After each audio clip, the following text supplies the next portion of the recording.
So I'm presenting the one card combo for Shooting Majestic Dragon and Borolo Savage Dragon.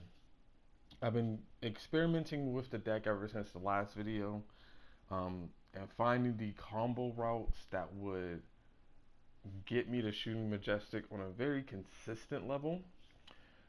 I have those routes, of course, in my other decks, but in my Dragunity deck where I put them in there, um, I find it typically if I don't open the right hand, I don't get to make the strongest board that I would like to. So I would sometimes avoid making shooting and just go to Crystal Wing. Especially like if I open Remus and kind of nothing else, I just go into Crystal Wing and just kind of sit on the three negates and seal and just replace the Shooting Majestic and Crystal Wing. But if I can open like two cards, like Remus and any other dragon pretty much in the deck, then I can make Shooting Majestic even through negates. And when I say make it, I mean make it with like, it, Borlo, Seal, Air Beer Knight, because like Seal auto wins you some games because you special summon Kyoki Mirror Dragon from deck. Shooting Majestic is reoccurring, so even if your board somehow gets broken, you at least have that on the field for the following turn, which has happened on a couple of occasions. But anytime I summon him out, I actually haven't lost a duel. I have yet to lose a duel summoning Shooting Majestic Dragon. I've not lost a duel yet, and I would say out of all my duels, um, probably over 50% of the time I can summon Shooting Majestic. Right, I'm going first or second. It's actually ridiculously consistent in Dragunity that you can actually summon him out. It was absurd how often I can make him. So by practicing, I have found routes where I can get Shooting Majestic and Borolo without a normal summon. Now in this deck, I use it as an engine. So my normal summon, as you can see here, you look at this hand. This is a Dragon Link, and then you look at the extra deck. We got Borolin and your typical Dragon Link stuff, all the way up to your Pisty, and then the rest of it is pretty much the stuff to get you to Shooting Majestic. Um, my opponent does quit by the end of the combo because like this would have ended with Boral in, Shooting Majestic Dragon, and Boral load, and I probably could have stretched out. I could have threw out Chaos Ruler in there as well, just because I could. So he quit before I can make the full board, but I'll at least show you the Shooting Majestic engine. I can at least get that in there for you. So we're gonna fast forward. For the most part, it's your typical Dragunity combo. At least my version of Dragunity combo. Um, so it doesn't matter what you open, as long as you open Remus, that's the full combo to get you through. And this is the perfect example to show on how to do it. Mist Valley Baby Rock is important here because you specifically need Zephyros at the end. You can technically switch to Mist Valley Baby Rock for Gusto Griffin, but I wanted to make this engine as concise as I could. So pretty much everything is a one-of, except for Remus and the Ravines. So I only have one Glow, one Mistletoe, one Legatus, one Phalanx. Everything is at a 1, just so I'm drawing as few Garnets as I can every duel. And I'm also running a small Jet Dragon engine in here as well. So this is where basically, so let's go through the loops. Your first Dragunity Arid Bear combo, of course, is to get your Mist Valley so you can get to your Romulus. When you summon him the second time, you want to get your Zephyros or Samsara Dragon. The order doesn't matter, but I've just made it a pattern to always go Zephyros into Samsara Dragon. That's just me, because there are times where people decide to interrupt me later, and I just rather have Zephyros on field for other kind of plays. I mean, it's level 4 Wing Beast, so if I had to go into like another Romulus or something for the Dragon Link combo, I have that option. And that's just me in general. And then I go into Samsara Dragon with the next one. So as you can see here, I mean, we pretty much have the whole thing right here. Now you go Zephyros. This does require you to discard 2 cards. And in here we send a Phalanx.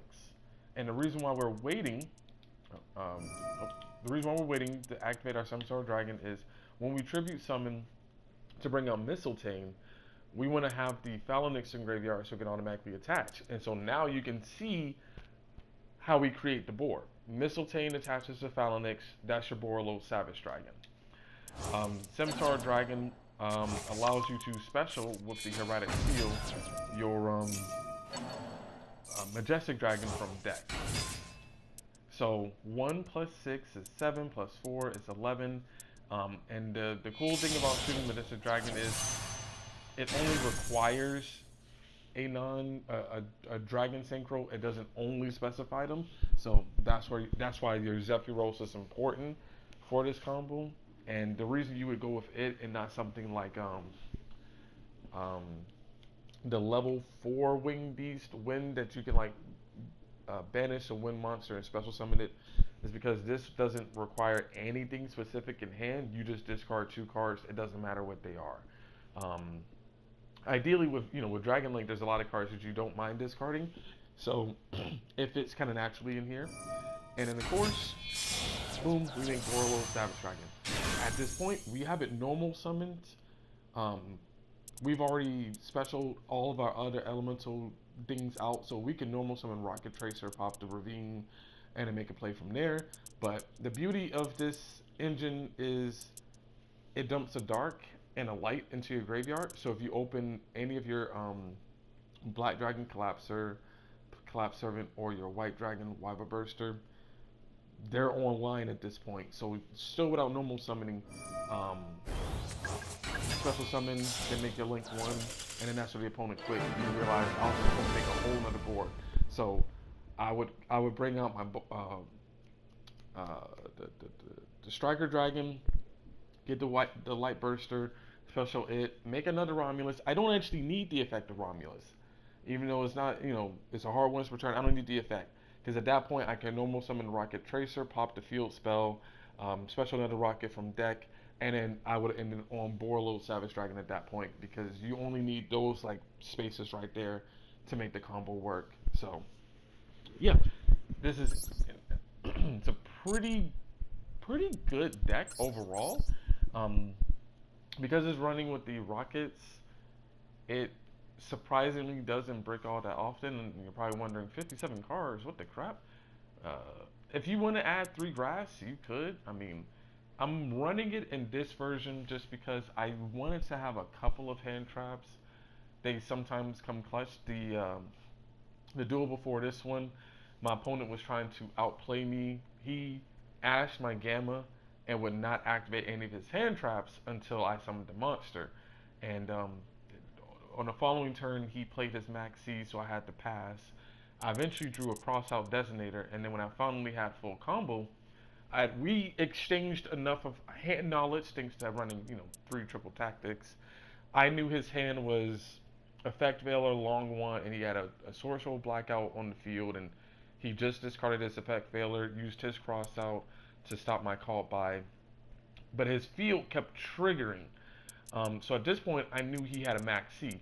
So I just went ahead and hit Cross-Out Designator, banished my Max C, and then proceeded to do full combo, and he surrendered at that point. So it's still pretty helpful.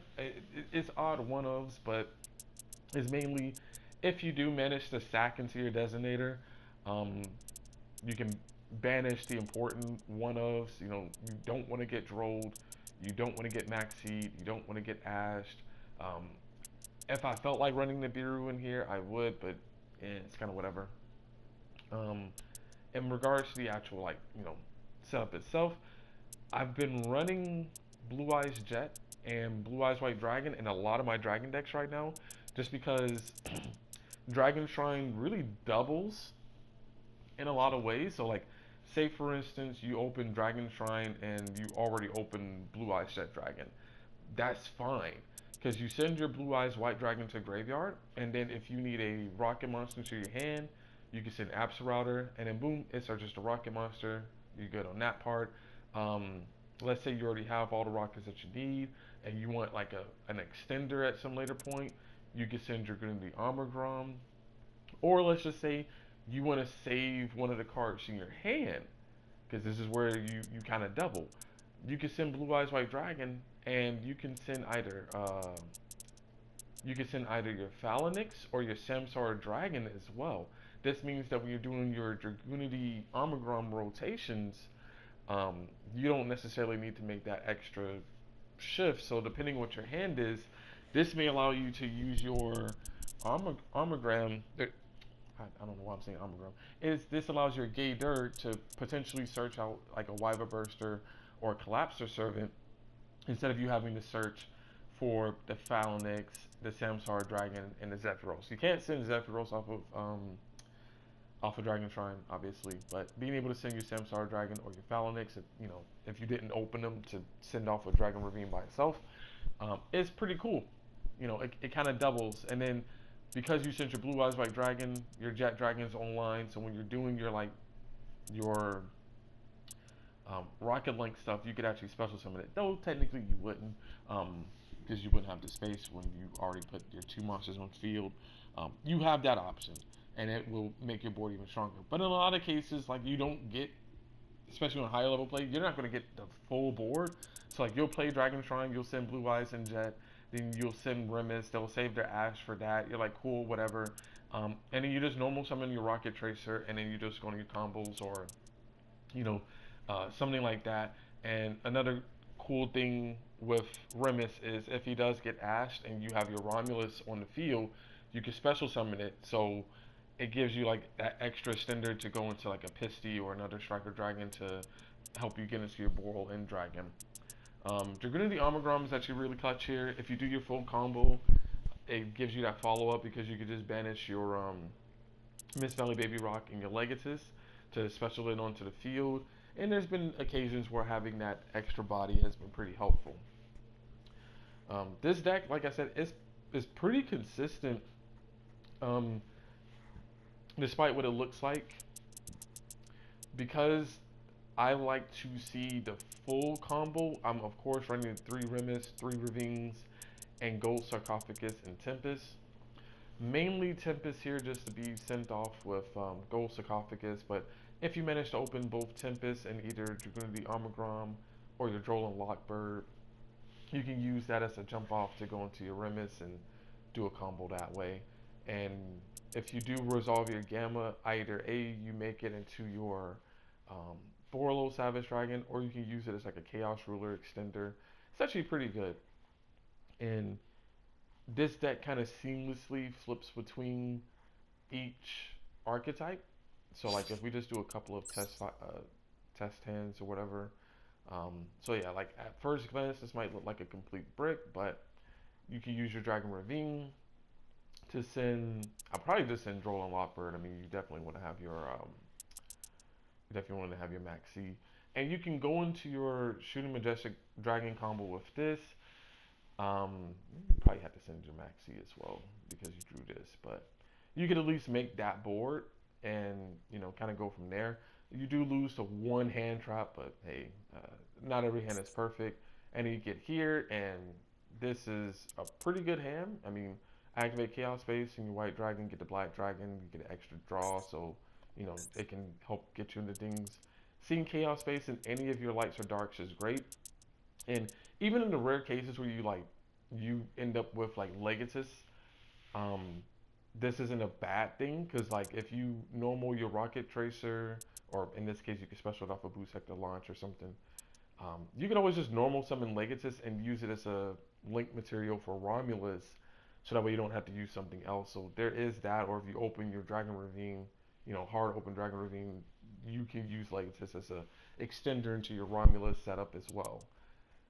Yeah, you lose kind of one package, but I mean, Borlin and Borlo, in a lot of cases, was just kind of win you the duel. But in this one, I mean, you would use your Chaos Space, and you have the full combo right there. You get your free draw. Here, you send your Wyver Burster. I mean, if they're gonna try to ash you, maxi you something, Gamma's here. That's going to pretty much win you the game. You have Call By as a backup. Most people, if they see these two resolving, you just win the duel. They're going to scoop. They use 2 hand traps to try to stop you. You counter both of them. You're plussing off of your original card. Chaos Space is a +1. Collapse the Servant is also going to, recycle itself. Then Gamma's going to get you into Chaos Ruler to really pop off. Most people are just going to scoop. Um, Even this hand, it looks bad at first, but opening quick launch just means you get to make a full combo. You can normal summon either your Zephyros or your Phalanx to again give you that extender into Romulus and continue plays from there. So it's really consistent as you see here. Pretty much every single one of these hands as you see, it's a full combo. You open Dragon Shrine, that's boom, Blue Eyes White, Blue Eyes Jet, and then quick launch, you open triple tacked it. So let's say they try to ash your Dragon Shrine, cool, whatever, you ashed it. I draw two. Now I have Dragon Ravine and Tempest, so now I can actually lean into the Shooting Majestic combo line again. I don't mind discarding one quick launch because at this point I can make a full board or whatever. So every single hand that you've seen here has been essentially enough to get to a full board, which is great. So despite the fact that it's 57 cards that's not running grass, it's got a lot of power. The only downside to this deck is because you're running so many starters and extenders, your board breaking isn't all there. So I have like the one Rikeki, one Harpy's Feather Duster, one Lightning Storm, the Forbidden Droplet, and then the Impermanence. So it's these are good cards. If you happen to draw them when you're going second, um, it's pretty good. Like, this hand going second, you can reliably break a board with this hand and still make a really strong board as well. But you're going to end up with some hands that can't really make a full board. But I'm sorry, not make it, not that they can't make a full board, but won't be able to completely break a board without having like the perfect hand. Though, granted, most of these hands are drawing enough to opening Gamma as Gamma, in my opinion, is actually a board breaker. If you open it when you're going second, it's really like a board breaker because most boards have some type of like disruption, and you can just activate something from hand and kind of just force them to use their destruction, their negate or something like that, and then Gamma just kind of helps you break the board apart. So it's actually pretty good. So like, yeah, this is a hand that wouldn't necessarily break a board, but you can make a full board if there's not enough. So it does have that kind of issue, but I mean, you generally can see them enough. A couple of important cards. I mean, Rageki's actually a pretty sick board breaker, to where you can, kind of pop off.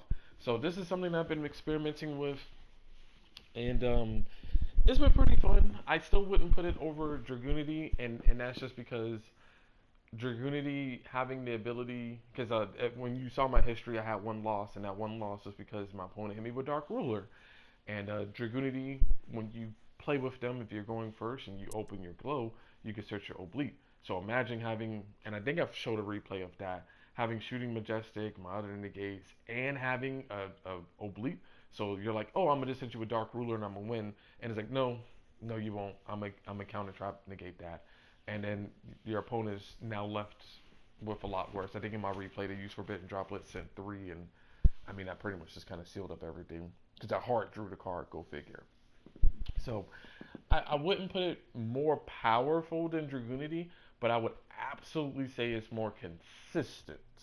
That much I will give because there's just a whole lot going on. But I definitely would say if you haven't already tried it, try the Dragon Shrine at 3.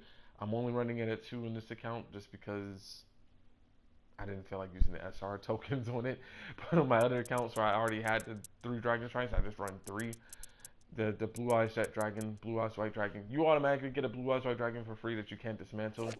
I've never made an additional Blue Eyes White Dragon. Never. I've gotten one out the Legacy pack on one of my accounts that doesn't even play Blue Eyes. So the only true UR that you need is the Blue Eyes Jet Dragon. And there's some decks that this literally just sits on them and they just can't out it. I think one of my other wins was against a Musketeer deck, and they summoned DPE. That's a win because as soon as DPE comes out, every turn he tries to do something, your Jet Dragon is there to just continuously give you back the advantage that he tried to take out, and it also forces DPE to target him. Because DPE can't destroy anything else on your side of the field at all. So he has to destroy this, and then DPE tries to return itself, but then you attack, destroy something during their turn, or during your turn, you get Jet Dragon back, the DPE comes back, and then he has to target the Jet Dragon again. So it's actually pretty crazy on what it can do. So I think it's really good. It's a really small package. I mean, 5 cards just to add to your deck. 2 quote unquote garnets. But if you're playing a dragon deck, you're playing so many discard things that like you're gonna open like a Ravine and a Blue Eyes White Dragon, and if your hand is cracked enough, you just use the Ravine to send Blue Eyes White and then Blue Eyes Jet to the graveyard, and then that turns on the combo automatically.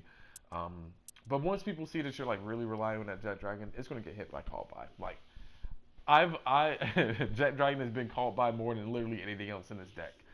They literally they hit Jet Dragon more than anything else in this entire deck. They will hit this because it is a problem. So it's that powerful. But this is a fun deck. I would say it's semi-competitive, and it's a little bit of a flex. If you want to kind of flex with some people that let you go first, they don't really play a whole lot of hand traps like that. You could definitely play this. Heck, this is a full combo. Ravine, send, I don't know, Forbidden Droplets, I don't care. Send that, get Absorauder into the graveyard, and then boom. Now you play your Chaos Space, and you just kind of pop off. And then they try to ash you, you got Gamma. Now you have Chaos Ruler. Now you're really popping off. Look at this. Quick launch, and you already have Boot Sector launch, so they can negate your Striker Dragon because you don't really care. You need a Crossout Designator to just kind of eat something. Dragoon the Armor Ground for an extender. All these plays. It's actually pretty sick just how consistent this deck can be, despite it shouldn't be this consistent. It's 57 cards. Come on. But that's the video. Sorry for the delays in other videos, but I've been moving. That part has been done, and you can probably tell by my voice I'm able to speak a lot more loudly because I'm in my own spot. I don't have to worry about anybody listening to me. And I'm also going to be trying to play Overwatch 2. I literally tried to stream that earlier, but I clocked out of work and then sat looking at the Overwatch 2 screen, not exaggerating, for 55 minutes. Couldn't play. So, sorry. Once the servers and people kind of calm down or whatever, I'm going to be playing it, uploading some videos of it. I'm not going to be, stopping Yu-Gi-Oh! Master Duel. Obviously, I'm uploading a video. But I will be doing some of that. Anybody who's watching this video, if you want to play, if I'm streaming, feel free to join. Just say, hey, can I join? And you can play. I don't care. I'm having fun. We'll play casuals, get not a 6-man, a 5-man, and we'll just have some fun. And I'm gonna play support. I like support. I might play tank if we need tank, but I'm not a good DPS player. Despite the fact that I play Ana and I out DPS. I played this morning, and I was doing more damage than the enemy DPSs. It was hilarious. I was 1v1ing, and actually I 1v3'd at one point and killed both their supports and one of the DPS by myself. It was crazy. It was insane. So I've been loving Overwatch 2 for like the hour I got to play it. But thanks for watching. I'll try to have a couple more videos up or at least stream just so I can talk to you guys directly. Other than that, peace out.